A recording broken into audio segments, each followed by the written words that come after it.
We take a look at Auburn's defensive line on this live edition of the Uptempo podcast. You are now listening to the War Report Podcast Network.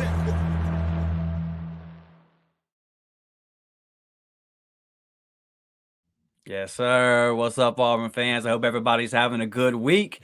We are live, baby. Tuesday night. Blake is feeling it. I know that he's doing the same thing I'm doing. Auburn leading UAB right now 3-1. Our boy Cooper McMurray up to bat.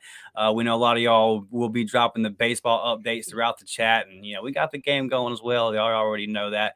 Here to talk some defensive line tonight, though, Blake. It kind of snuck up on us today. I realized, damn, while listening to the Charlie 5 episode, and we start spring practice next week. So we're right on target here with our spring preview series, man. How you doing tonight, brother? I'm doing great. Auburn's up 3-1 in baseball. And like you said, Coop, he's up to the plate right now. And Ike Irish just hit a nuke off the batter's eye. And I'm feeling it. I'm I'm excited. Anytime we get to talk Auburn football, I'm excited. Look, spring practice starts in a week, folks. So it feels like, hey, it's so far away, but it's really not. We're here. We've made it. I love it. So Feels like, hey, A-Day. Hey, I know. I'm trying to share us out on Twitter. So do us a favor, man. Share us out on Twitter. I'm trying to hit that link real quick and share this thing. Thought I had the volume on. No, you're good. It just ran through my ears, but right. Is that me? It's like before we started recording that horse. Yeah, tell the people, man. Blake almost died, but Blake almost got ate by a dragonfly or something. It was rough, but look, A-Day is approaching quick. You get these practices in here, and you got to be excited about year 2 for Auburn football, and we got a lot to talk about. Yeah, for sure. So like I was trying to do, I apologize if I got loud in y'all's ear for a second. Share the link out on social media, man. Hit the like button, hit that subscribe button if you have not. Let's get in here and take a look at it, though, Blake. Look, we're losing. Marcus Harris, I think it's safe to say last year that Marcus Harris was the best and most consistent defensive lineman over the course of the season. And obviously he's going pro. And then another guy that was productive, and at the very least, just from a body count, Justin Rogers deciding to go pro. All of a sudden, I think you look in that middle and you're looking kind of thin. You didn't really get a whole lot of production from the edge rushers last year. That's why Ron Roberts kind of had to simulate pressure, do a lot of things with pressure. We saw him bringing Donovan Kaufman at times. We saw him doing the same things with Keontae Scott once Kaufman got hurt and we started battling the injury bug. So really just have to do a lot of different things. And then the play that's going to stand out forever from last year is the 4th and 31, right? I think that a lot of that, yes, it's the coaching. I'm with you on the side of like, the decision should have been to bring pressure, but that, and look at the third downs throughout the year. You got beat on 3rd and long a lot because you didn't have guys to get after the pass, right? You bring in a guy like Keldrick Falk, who just continued to grow so much that you kind of had to move him. He came in as an edge rusher. You kind of had to move him inside. So as we look at this defensive line class, or this room, as we come into the spring, Blake, just what are your overall thoughts on where we stand? Kind of what are some of your concerns, and who are some guys that you feel like, all right, man, you need to step up because, that portal might be a thing if you don't. I'll tell you one thing. Losing Marcus Harris and talking to him at the Senior Bowl, it hurts. It hurts. But he had great things to say about the future of the program. He had great things to say about the coaching staff. He had great things to say about players that are still there. I'll be honest with you. I think Jason Jones is do or die. I think it's time for you to step up and become the player that we've been wanting you to become. Gage Keys, a transfer portal addition. I think Carter Trill, or what is it, Trill Carter? You gotta step up. All right, we went to the portal for a reason, and so there's a big concern for me to stopping the run, but also we got to get pressure, and we got to get back to the days of Auburn football, like Jeffrey Holland, and just being on third down to pin your ears back and go get the quarterback, and giving up 4 and 5 yards a carry. That's not Auburn football. So, we lose our D-line coach, we promote one, and obviously he's on the recruiting trail. The players love him. I think it was a solid hire. I think these players are going to respond to him. I still think Auburn has a chance to go into the portal and get a couple more. I don't think Auburn's done on D line. I do not. I think after A-Day, you're going to see some action in that second portal window, Dustin.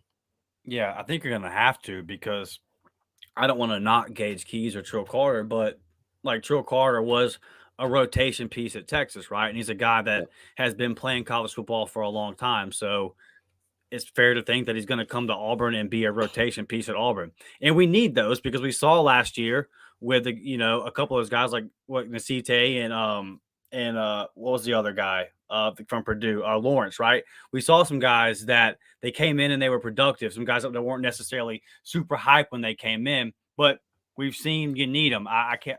His name escapes me. The guy from Memphis a couple years ago. We've seen guys come in and be that guy. You definitely need depth. You definitely have got to play more than one. You got to be more than 1-2 deep on the D line. We've seen it hurt us, especially over the course of a 12-game season in the SEC.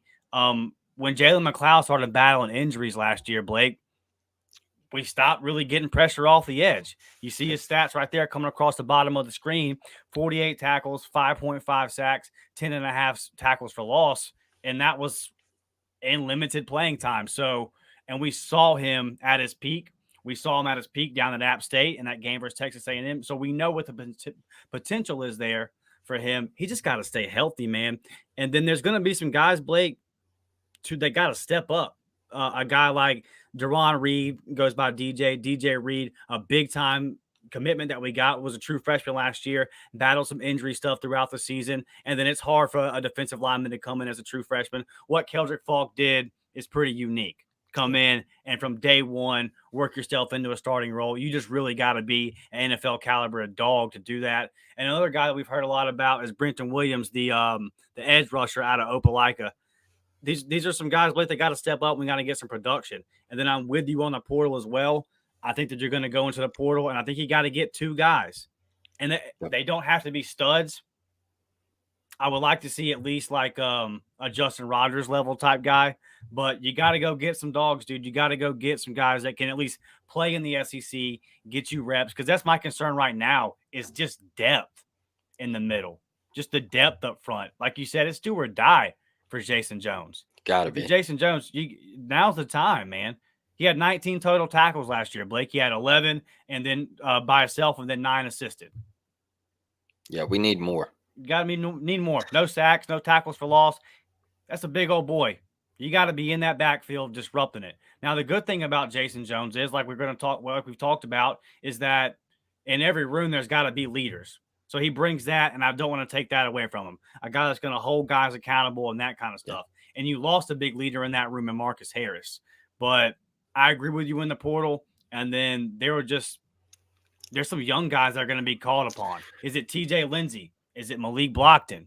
On the edge, I think that between the freshmen that are coming in and Joe Phillips and Jamonte Waller, I think just looking at the size, Joe Phillips at 6'2", 240 is kind of more SEC ready, just an athletic specimen. But that's another thing I'm excited to see in the spring is kind of where all that falls and who gets out there at A-Day and, who's kind of getting reps, who's lined up where. So it's going to be fun to see, man. And it's one of them things too, Blake, where there's not a whole lot of positions on this D-line that are locked in. Like if you can't just make a depth chart right now and say, okay, this guy, like there's a lot up for grabs. So this spring's going to be important for a lot of guys in that room.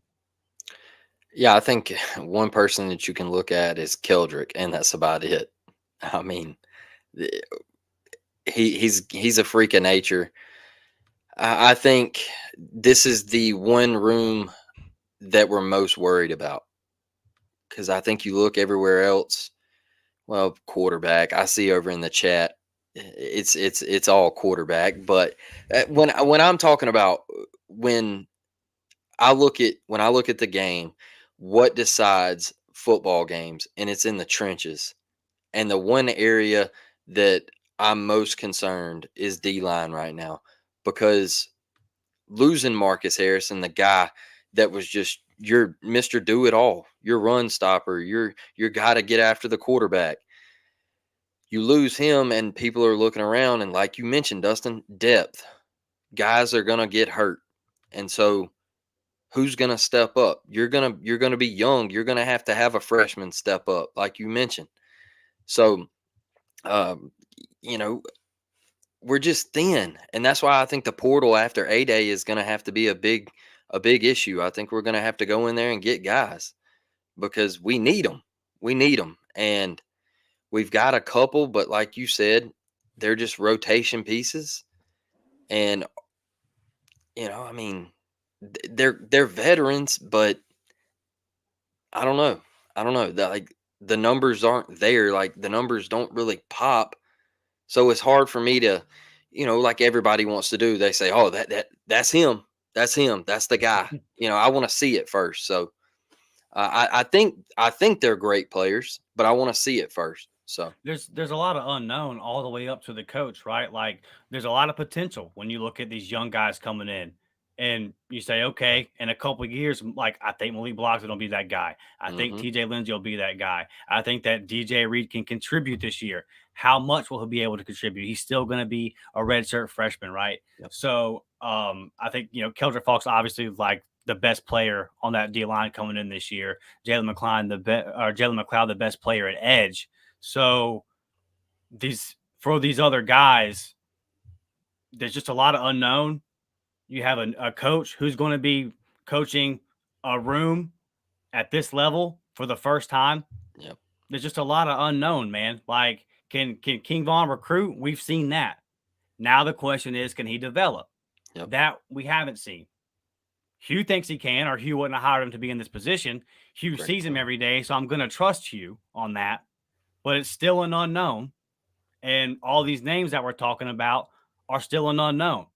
It would be nice if there was a pretty experienced guy that for some reason has something happen that came available in the portal, but that's the problem, Blake. And that's one of the reasons why we really, when we talk about expectations coming into next season, you have to put them at a fair point, because do you really think that in the next portal window, a guy's going to come available on defensive line that you can plug into at Auburn and can start? Like, do you think an SEC caliber defensive lineman is going to come available that's going to make a big difference for Auburn? That's really rare. If a couple of those guys come open in the portal, every single school in the country will be after them. Like, it's an uphill battle at this point. I think you might add a guy or two, but I don't know if they're going to be a whole lot more than Trill Carter and Gage Keys.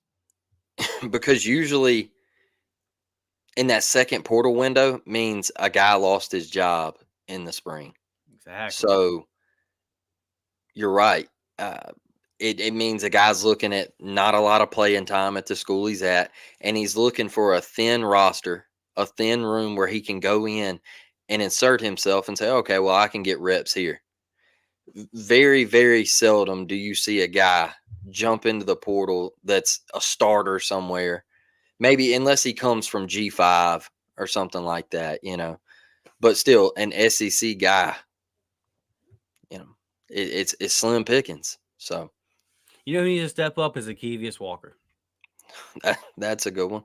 I That's a mean, good one. like, this is your time, right? You flirted with the portal. We've heard all kind of different things about why you weren't getting playing time. There's been injuries. There's been other stuff, this, that, and the other. Like, highly touted recruit.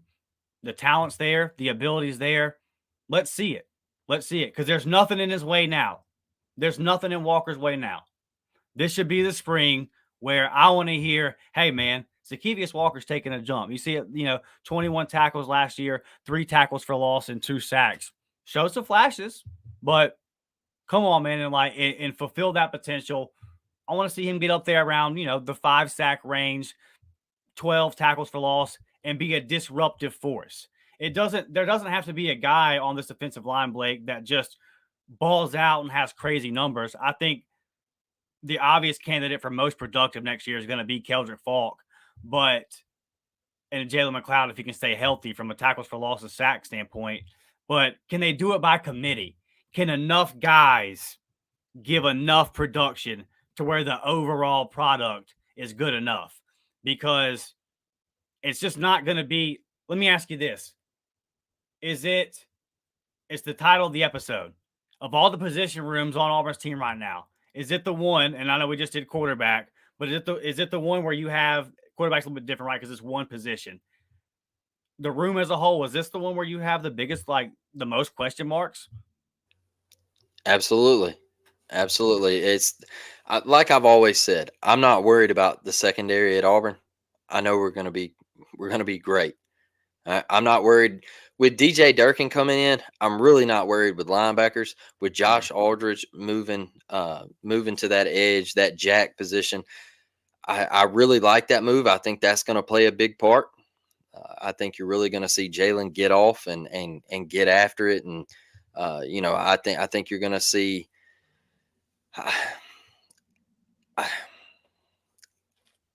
Man, it's tough. It's tough because I want to sit here and say I think you're going to see guys go off and step up. But I sat here and I made preseason predictions last year that we would stop the run and we would stay under, what was it? 3.8 yards a carry. I said that we would stay under, and that was the orange and blue goggles. And we're just thin up front, and we gotta beef it up, Dustin. We gotta have, like I see over in the comments. I think it was Blake. He was saying that there's gonna be some freshmen have to step up. There it is. So I agree with that, and I like every point that you have brought up. Joseph Phillips, Waller, all these cats that we brought in. We've got to get them on the field because they're the future, Dustin. They're the future. Yeah, and you just don't have a whole lot of other options. It's going to have to be those guys. They're going to have to get reps. I don't think a whole lot of them are going to be able to redshirt. And I think that the fact that Hugh didn't really attack the portal that hard kind of tells you he's okay with it. And I've made this point a couple of times already, but if I look up 8-9 games into the season and there's a whole bunch of these blue chips out there getting their reps, and maybe they're making some mistakes, but they're showing flashes and you see the potential, then I can live with it because I just understand the position that we're in, that teams like Alabama, teams like Georgia, they've recruited the hell out of the defensive line for a long time. They've stacked that room, class on top of class on top of class on top of class. I love the defensive line class that we just brought in, but it's the first one we've got like that in a long time. Mm-hmm. And then I love the guys that are committed in 25, but you got to stack them up. And guess what? It's going to take them a year or two to be ready. And that's just the way it works. Like, I hate it. That's just a reality of where Auburn is. And I've screamed it from the mountaintops, right? The biggest problem and that's faced Auburn and why it's going to take Auburn some time, why this rebuild is not going to be as quick as we all want it to be, is because of just how bad the last two coaches before Hugh recruited the line of scrimmage. Gus started neglecting offensive line back around 2018. And it's just now getting back right. And then, unfortunately, in Hugh's first year, you have one of the thinnest offensive line classes in the South that you've had in 20 years. So it's like, man, I mean, there's not a whole lot to pick from here. So you got to go out to California and fight off everybody for a guy like DeAndre Carter, right? You just really had to kind of mix and match and find some things. Now, I love the addition of Percy Lewis, so you really had to do some things to get that offensive line. It's the same thing on D-line. Pass rushers are a premium. Yep. There's just not a lot of them that are going to come open in the portal. If there's a pass rusher that can do his job at the school he's at, he's probably getting paid pretty well. He knows he's going to get the reps, so he's happy in his position. There's no reason for him to come down to a school that's had 3 losing seasons in a row. And that's just the reality. That's just the reality. I hate it. But we're at that point, and we're just gonna have to build it up, dude. And I agree with everything that you're saying, Blake. Blake Patterson here with our freshman. Our freshman needs to step up. They're gonna be called upon, man. A lot of them, like a lot of them are. And last year, a guy like Keldrick Faulk answered the bell. And so, how many of those guys this year are ready to do it? And then there's the coaching aspect of this too. Can King Vaughn get them boys ready to step up? I wanted to get over here, Blake, and holler at the people. My guy Absolutely. Brad says, I call it third and Auburn. Yeah. It definitely got that way last year, man. It got to the point to where I felt like the opposing team should just kneel the ball down on first and second down because you were better. You were better. I felt more comfortable in us stopping 3rd and 3 than 3rd and 13 last year. What was it, New Mexico State, when it kind of felt like the tide was turning a little bit, and we get a stop in the red zone, and it's 3rd and 13, and we bring the house and pop tight end right over the middle, Tutter, and you're just tough. Tim Toolman Taylor, what's up, baby? Glad to see you in here tonight. He says, here come the speculations from the 30-second media viewing windows. Yeah, man, for sure. A lot of analytical breakdowns of warm-ups and all kind of stuff going on. Blake Patterson asks, is Auburn playing UAB in baseball right now? Who is winning? I thought I saw somewhere today we're playing UAB. It is the bottom of the 4th. Auburn is up 3-1 on the UAB Blazers. Our guy Chris Halsey getting in the conversation saying, what's up, Chris? We appreciate you being here tonight. Martin says, need some 300-pounders on that D-line. Yep. You damn right, Martin. You got to get them boys, especially on the line of scrimmage, that when they get off the bus, they pass the test. Yeah, I miss the Nick Fairleys and the Derek Browns. I miss those. When I was looking for the thumbnail today, like for what I was going to use for the thumbnail, I originally Googled picture of I just put Auburn defensive line, and it was a bunch of pictures popping up of Marlon Davidson and Derek Brown standing next to each other, and it's just like, dude, just straight mammoths, bro. Like, so just some straight dogs. Tim says the way that Bama's coaching staff is coming together, we might be able to get one of theirs. Isn't the SEC thing in there like a rule now where you can't transfer to an SEC school at this point? Some kind of window. Yeah, you can't. You got to sit a year. Yeah, so we ain't getting nobody from Bama, Tim. We did get that DB though. Anonymous popping and saying Marlon Day. Yeah, Marlon was that dude, bro. You had him over there. Paired next with Derek Brown. Good times. If only we had an offense, Anonymous. Brad says, you guys planning on attending the spring game? We'll love to meet y'all. So absolutely, man. I go to A-Day every year, weather pending. So I woke up I woke up last year and there was a monsoon going on in Auburn. So I wasn't gonna go to that one. If the weather's good enough to have that baseball game, yes, sir. They're playing Tennessee will be in town that weekend for baseball. So I'll definitely be up there probably all weekend, definitely Friday and Saturday. Definitely will be at A-Day and definitely will be at the Tennessee game. Like I said, as long as that sun shines out, baby. That's a fact. I will be there as well. Yeah. Our boy Brett. What's up, Brett? Appreciate you, brother. He says he's planning on being there for sure, man. A lot of people during the season, I met a lot of y'all at Tiger Walk. So I'll probably be standing somewhere up near the entrance of Tiger Walk. So just come up, find me, holler at me, and we'll definitely chop it up, man. I'd love to do that. Brad saying, let's go. Yeah, for sure, man. Like I said, just come holler at me at Tiger Walk, man, or DM me on Twitter or whatever, and we'll definitely meet up.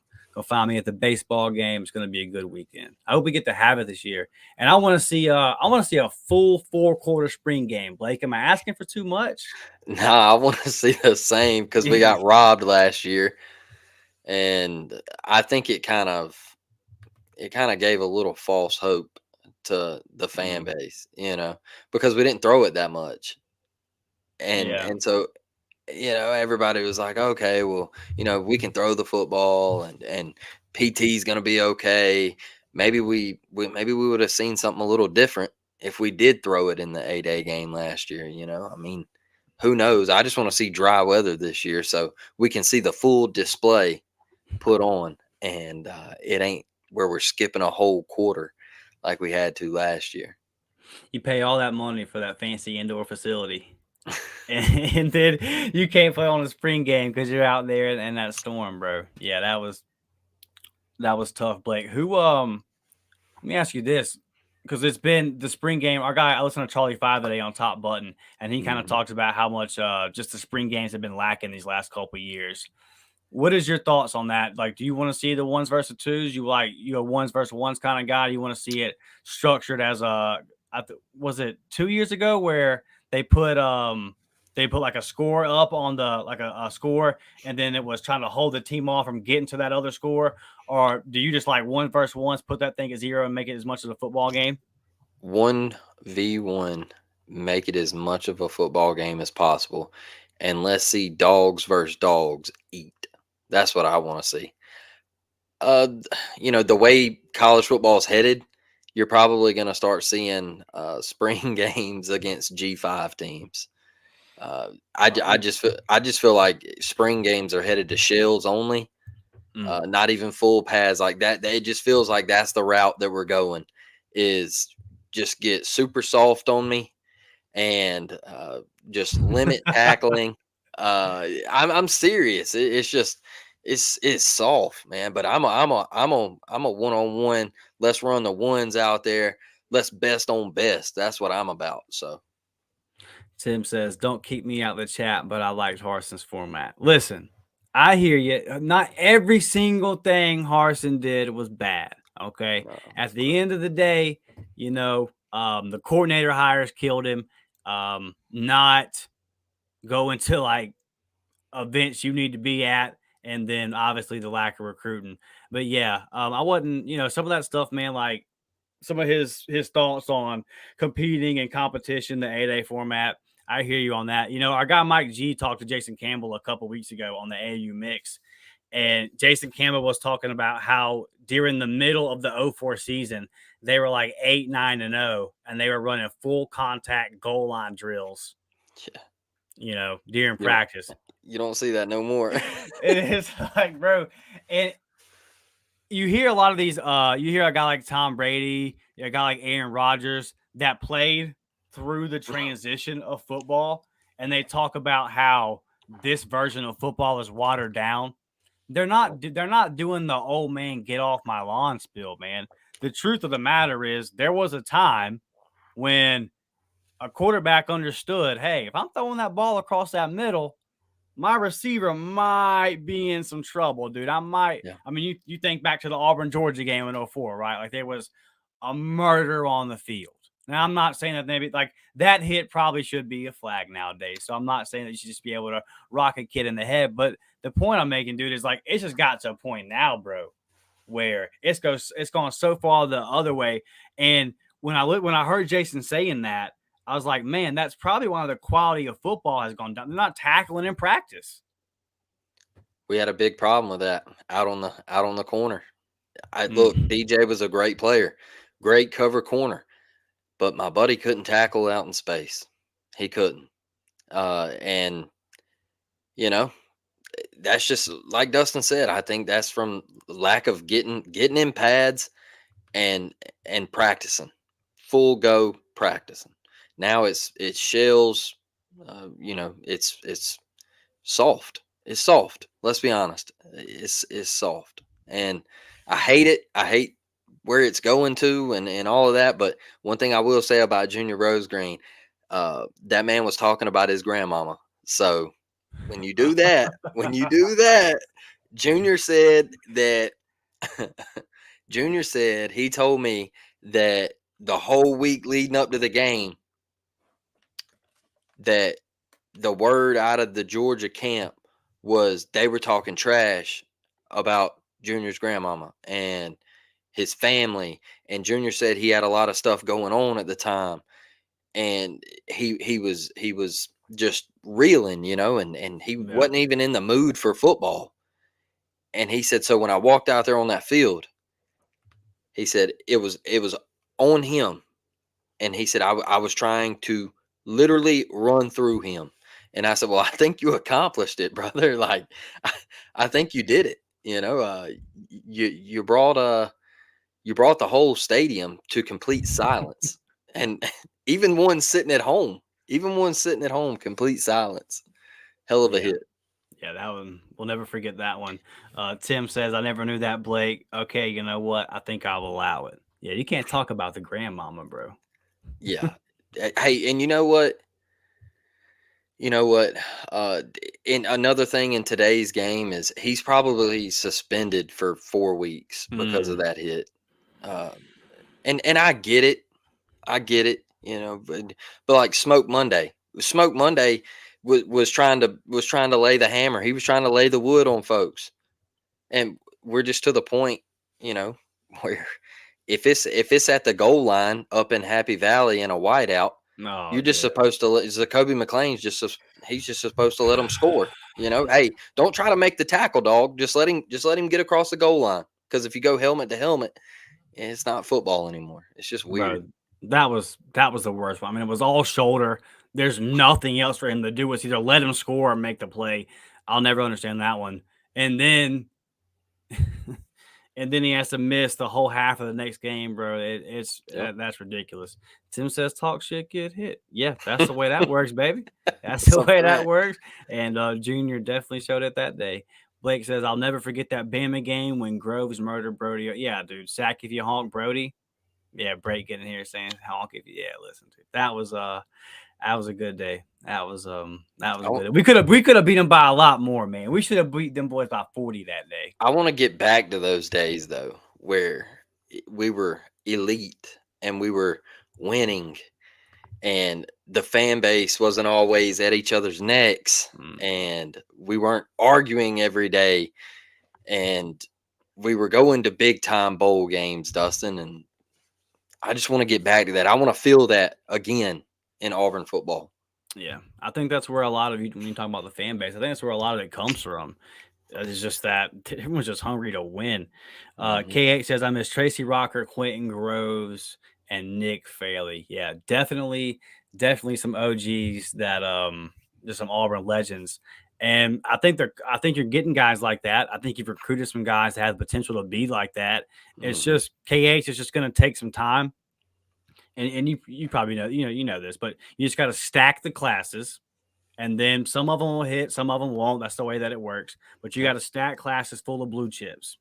That's it. Auburn got to this place where a lot of people start saying, "Well, stars don't matter." And Roger McQuarrie, well, he was a 3-star that panned out, and it's like, yeah, they did miss on Roger, but they don't miss on a lot of guys too. And you can't show me a single team, not one, that consistently competes for national championships that doesn't have a very high blue chip ratio. That's not loaded with 4 and 5 stars.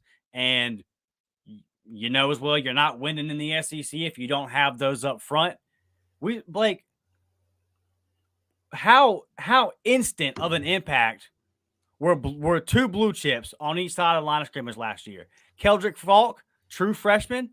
Connor Liu, true freshman. Did they not step into their position immediately and were almost better than any of the upperclassmen in the room? Is that coincidence, or were they not top recruits, bro?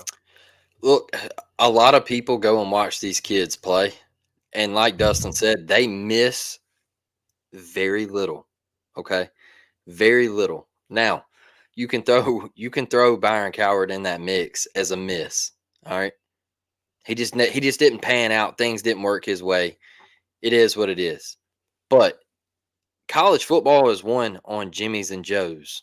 Then it's X's and O's. Look at Georgia. I'll point them out. You want to look at a program that turned it around really quickly, and how did they turn it around? Go look at every person that come out of Georgia under Kirby Smart in the NFL. Now they've had a couple backs and everything like that, but you look at the dogs on defense. Where they at? In the trenches, dog. In the trenches. On that D-line. Linebacker. All right? Dogs. That's how they turned it around. They took Stetson Bennett. All right? Kirby wasn't worried about offense. Kirby said, hey, we got to get right at the line of scrimmage. If you want to go toe-to-toe with Alabama, we got to get right at the line of scrimmage. And that's what he did. He went and got dogs, 5 stars, blue chip athletes. He wasn't in Nebraska battling for a 2-star or a 3-star. All right. And your dad can call Paul Feinbaum all he wants, and he can say, "Well, my son, he'll turn him into a 5-star." Yeah. Like Dustin said, the Roger McCreary's only come around so often. Period. It's just it's slim out there. It doesn't happen often, and you got to be. You look at recruiting every year, Dustin. I know Dustin follows it ridiculously close, but all of those top 10 programs, what, 8 of them are in the hunt for the college football playoff at the end of the year. I think Yep. Miami might be the exception, And A&M. and A&M. There you go. Penn State, they're winning 10 games a year. Yep. You look at Ohio State, they're there every year. They're Who are the 2 11 and teams 1. Penn State can't beat, Blake? The 2 Yep, teams that recruit better than them in the Big Ten. that's it. So that's what it takes. That's what it takes. You got to get on the trail. Yeah, absolutely. Anonymous talking about that Iron Bowl back in the day says backup and walk-ons got sacks that day. Yeah. Brad saying definitely no drop off to us. And that's the point, man. Is I don't want to belittle or put down guys that the upperclassmen that have been on the roster for a while. And you can definitely get the guys that as they come in and they develop over the years, by the time they become upperclassmen, they jump. And I know that Marcus Harris, we didn't recruit him originally out of high school, but he's a guy that came from Kansas, wasn't this huge name, right? And then he developed. Auburn coaches did a good job of developing Marcus Harris, and now he's set to get drafted into the NFL. You have those, but you got to have these guys like Connor Lew and Keldrick Falk, where, yep. I mean, when the people that watch Connor Lew play, all the recruiting analysts, they all said this might be one of the best centers in the country. This might be one of the best centers in high school. Go back and read his scouting reports from when he was a senior. A lot of guys said, this is a guy that can step in immediately and contribute. And that's why I was so high on him, Blake, because I'm like, well, and I've seen a little bit of him. I'm like, look, the guys that really watch this guy every day at these camps, and they're all saying it's in unison. It's all that they're all saying the same thing. Mm-hmm. And then let's be real about it. He was better than Avery Jones. Yeah. Avery Jones got the nod because he earned it. He's an upperclassman and all that. He was probably the more experienced guy in camp and knew what to do and all that kind of stuff. But as Lew got in there and got some reps over there at guard and all and got adjusted, bang, right in. And I think we improved at that spot. So same thing over there on the defensive line. Keldrick Falk, you just saw by about midseason, they were like, all right, bro, you're a starter. You're a guy that we're going to have to depend on. I mean, I brought up the example a couple of times since the Iron Bowl. He got hurt one play, and they were like, no, sir, true freshman, you got to get back out there if we want to have any chance of staying in this game. So it's just one of them deals, man, where those kind of guys that you can plug in as true freshmen and contribute. And to Blake's point earlier, Blake Patterson's point earlier about needing true freshmen to step up and play and be productive this year and contribute, you got to just keep stacking these classes, man. You got to see where these guys where, like Brad says, there's no drop off. They come in and it's okay. I'm ready to go. Yep. And Dustin, a big thing to me is I saw SEC Mike do a show and he said that Auburn was going 9-3. And I think this is what Dustin and I keep trying to put out there is we're going to have babies on the field. I like to call them pups. You're going to have pups out there. Now, they're going to be good, and they're going to bring productivity to this team, but they're still going to be freshmen, and they're going to make freshman mistakes. And there's going to be some games where you're like, oh, man, he just didn't show up today. Just like you were with Keldrick. All right, early on in the year, Dustin said, hey, it's going to take him about 3 or 4 games to really get in there and get his feet wet and get used to college football. But we're sitting here and we're looking at it and we're saying, okay, we're going to be young. We're going to be young. I know everybody's excited about wide receiver. We're still going to be young. Yeah. Now, do I think there is a possibility that Auburn could win 9 games? I do. Do I think it happens? No. I don't. Because of that, we're going to be young and we're going to have a lot of babies on the field. And so I think we're just trying to say, hey, maybe step back, and everybody screaming 10-2. We went through it last year. Dustin, did we not? I mean, we were on here and people in the summer, and we love you. We love you. Ain't no doubt about it. But Yeah, they're book saying hard. 10-2, 10-2. Auburn's winning 10 games. And me and Dustin were like, no, we're not. We're not. We're winning 7. And we still didn't even get it right. Right. So it's we even did a whole episode about how we could go 8-4, but that was kind of the cutoff. We're just going to be young, so we gotta kind of roll it back a little bit. Yeah, Martin agrees with us. He says, "I'll feel good about a 6-6 season as long as the youth are getting the reps." Yeah, Because I mean, 25, it's 25 that you're really shooting for. And I know we talked about it the other night. Is we live in an era now where everybody's, after somebody commented the other night and said, well, after 2 years, if you're not doing your job, then you get fired, don't you? yeah. Man, you got to have more than 2 years. All right. This isn't an everyday workplace. All right. Because if it was an everyday workplace, you wouldn't even get 2 years, Dustin. Right. I mean, this is college football. Like Dustin always talks about in recruiting, you got to stack classes. You got to let a guy get his people in there and get his work ethic in there. And I've pointed out numerous programs that have gotten it right, and it's took longer than 2 years. So we just got to be patient a little bit. Let them puppies grow. Yeah, and I see our guy Brett makes a good. He's talking about. Let me find your comment, Brett. He was talking about the Pat Dye classes. He says, anybody remember Pat Dye's recruiting classes, or have ever looked them up? He had top recruiting classes and put more in the NFL than most everybody. He has some dogs, son. Mhm. Yeah, exactly. I mean, Bo Jackson stands out for one, right? That's a pretty important recruiting battle that he won early on that kind of changed the fortunes of Auburn football and the Pat Dye era. But I would say this, Brett. Gus had some good recruiting classes. What hurt Gus in those recruiting classes, because he was always like top 12. He never really came outside of top 12. It kind of started falling off towards the end. What hurt Gus was, one, he never really nailed the quarterback in any of those classes. Picking Sean White over Lamar Jackson kind of stands out. And then a lot of those classes were built off of like 4 and 5 or 4-star players at skill positions, but you didn't hit in the trenches. So the classes look good on paper, but in the positions that you needed to hit on, he didn't hit on.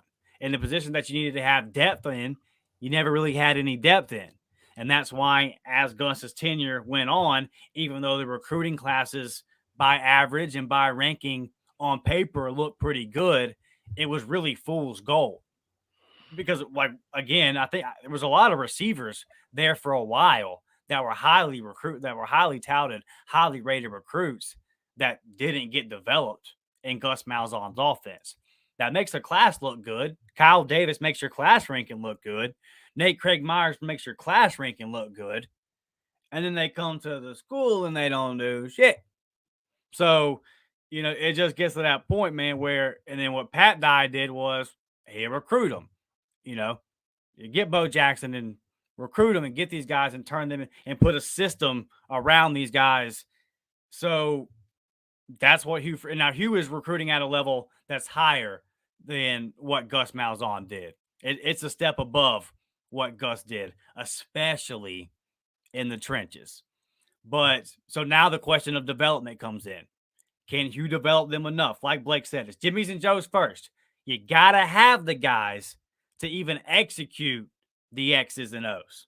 X's and O's don't make a damn if you ain't got the guys to get open. You can call a great play if receiver doesn't beat the DB off the line because you got a 3-star receiver that you beat Illinois and Michigan State out for. It's not going to matter. Now, you get a Cam Coleman that you beat the country out for. and all of a sudden that great play works. So I hear you, Brett. We all love obviously what Hugh's been doing in recruiting. So yeah, it comes down to these position coaches now. Marcus Davis, you did a great job recruiting him, but I think back I'm not hear me now. I'm not saying this is who Marcus Davis is. It's just an example. I'm playing devil's advocate. We've seen a guy in Damian Craig that can recruit a whole bunch of dogs, but they stay puppies. He recruits them. He recruits them high dollar puppies, them true blood pit bulls, Blake, that everybody wants, and they stay puppies. He does a good job of finding them. They'll never grow into dogs. So that's the question for Marcus Davis now. Can they grow into dogs? Josh Aldridge with his awesome linebacker class that he brought in. And I feel comfortable about that one, right? Because we saw Eugene take a jump. We saw him get the most. I think he got the most out of a guy like Larry Nixon last year. So all those guys, I know you're really high on DJ Durkin. Let's talk about that before we get out of here, Blake. Just as we kind of wrap up our discussion here on defensive line, how much of a role do you think DJ Durkin is going to play into the development of these guys? And then speaking on development, and then obviously recruiting them in the future and just kind of building up Auburn's defensive line and getting it back to the place where it's got to be at if we're going to compete with Georgia and Alabama. Well, that was my biggest thing when he was hired is I said, hey, he always had really solid fronts. He always had really, really solid front sevens. He really progressed at Ole Miss. He got to A&M. They were one of the best fronts in the country. Like, they were dominant. They whipped our ass. I mean, like, he always brought great linebacking play, and he was always solid up front at the line of scrimmage. So that was my biggest thing with the hire is he can develop players. The proof is in the pudding. It's there. And for those that don't believe in DJ Durkin and don't want to give him the fair shake, just do your research and stop being mad over everything.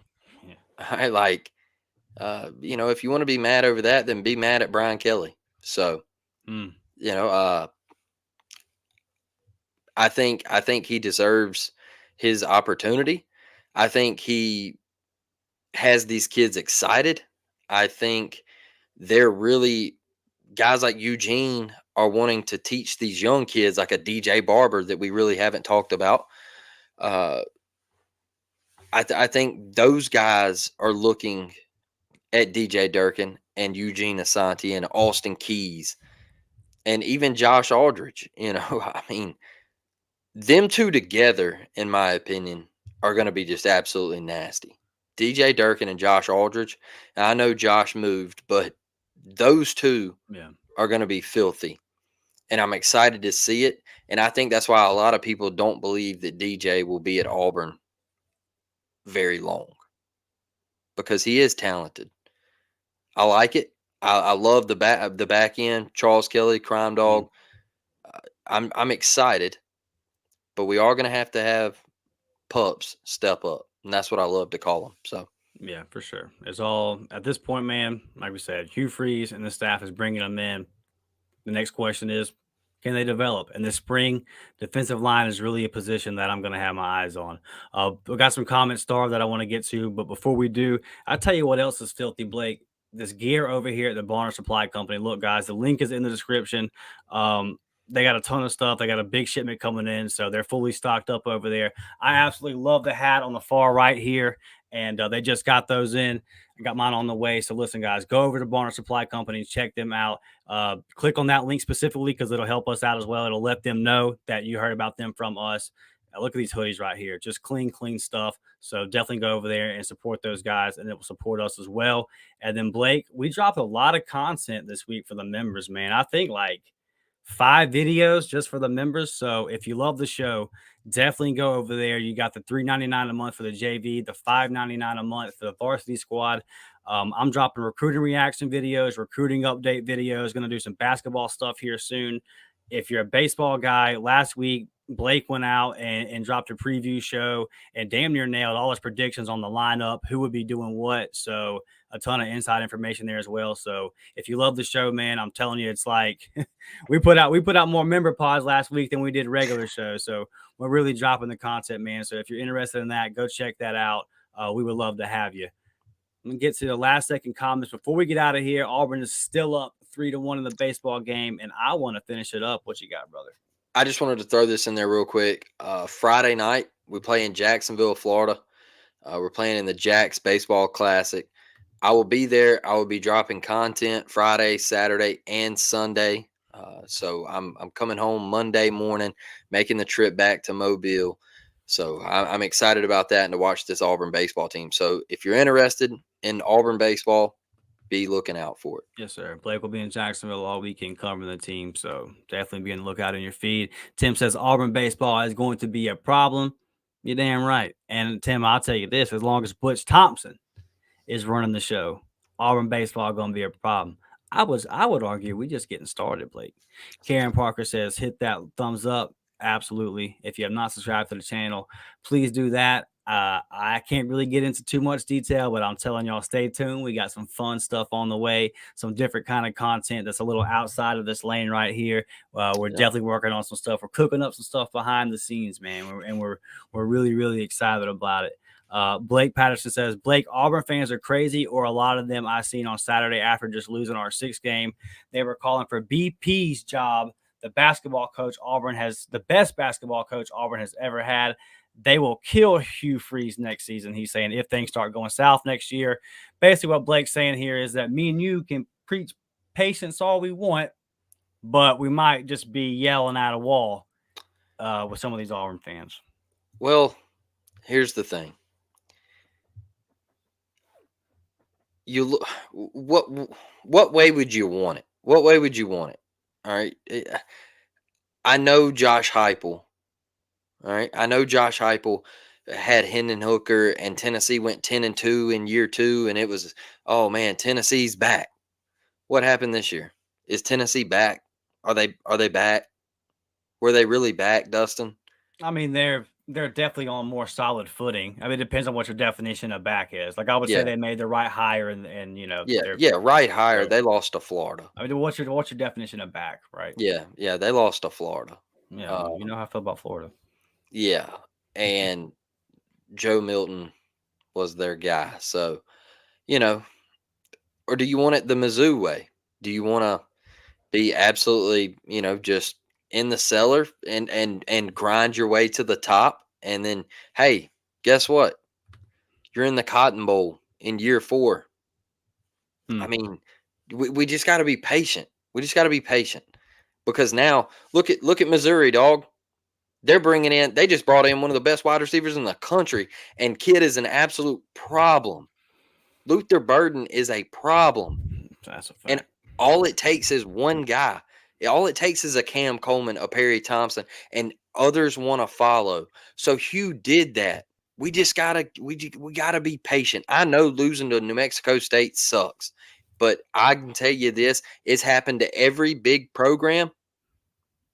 It's happened to every big program out there, Dustin, and not one can sit there and say it hasn't happened to, because we avoided it for years. We skated it for a while. People just thought it was a surprise. Look, it was coming because we flirted with it for so long, so it was eventually coming, and we got bit. But we gonna be all right. I'm telling you, we're gonna be just fine. You remember Utah State 2011? Yep, absolutely. Remember it like it was yesterday. Oh man! Look at Georgia State. That's recent. Recent. I mean, we flirted with it. Yeah. Thomas, and by the way, Thomas says keep yelling patience. Even the walls of Jericho fell down. I hear you, baby. We'll keep walking around and yelling. Then give me a horn, Thomas, and I'll blow it. Congratulations, our guy Thomas got engaged this week, man. So I got to definitely give Thomas a shout out, brother. Congratulations to you. Congratulations to your fiance. She picked a good one. I'm sure that you did as well, man. So I'm wishing you and yours a nice, long, healthy life, brother. You know that we love you and that we appreciate all of your support, man. Blake, you got any final thoughts before we get out of here, buddy? Chris Stanfield's on fire. That's my final thought. Dude, stroking the baseball. He's an absolute stud. The dance, the Chris, love that Stanfield, baby. Yeah, Connie says Tubbs was better at developing them for sure. Connie, look, the coach. I don't know nothing about what's going on now, and I mean that sincerely. I literally don't know nothing about politics. I just laugh at it. But the coach, Tommy Tuberville, yes, yep, that's my guy. That's the best I've seen Auburn. Right, that's the most consistent I've seen Auburn in my lifetime. So I love me some Tubbs. That's my coach. Tubbs is my coach. Thank you, Tubbs, for all the memories, for knowing that we were gonna step on that field to compete with LSU, knowing we were gonna step on that field to compete with Georgia, knowing we were gonna step on that field to compete with Alabama, knowing that when the number 2 Florida was coming into our building, it wasn't gonna mean a damn thing, knowing that when the whole country picked us to lose in the swamp, it didn't mean a damn thing. But Tubbs was that guy, man. We knew that in the biggest moment, we were going to play Auburn football. And when we lost, Connie, we lost playing Auburn football. And that's something, that's what got me so out of myself. The Penn State game was I looked at my little brother and said, am I watching this? Is this what I'm watching with my eyes in this stadium? This is this is Auburn. This is where we're at. So yeah, man, much love for Tubbs because them's was the days, and we're hoping to get back to them. I appreciate all y'all joining the show tonight. We will be back Friday as always. No live show this Saturday. As of now, we don't have one planned because Blake will be in Jacksonville covering the baseball team. So I appreciate all y'all, man. Members, stay on the lookout. We got more stuff dropping for you guys this week. Hit that like button, hit that subscribe button on the way out. Bonner Supply link in the description. Go check out their stuff, man. They've got tons and tons of new merchandise over there. Use that link. We love all of y'all. War Damn Eagle. If you have not tuned in, SEC Network Plus, get over there. It's the bottom of the 6th. Support Auburn baseball. We'll see you guys Friday afternoon, man. War Damn Eagle. War Damn, baby.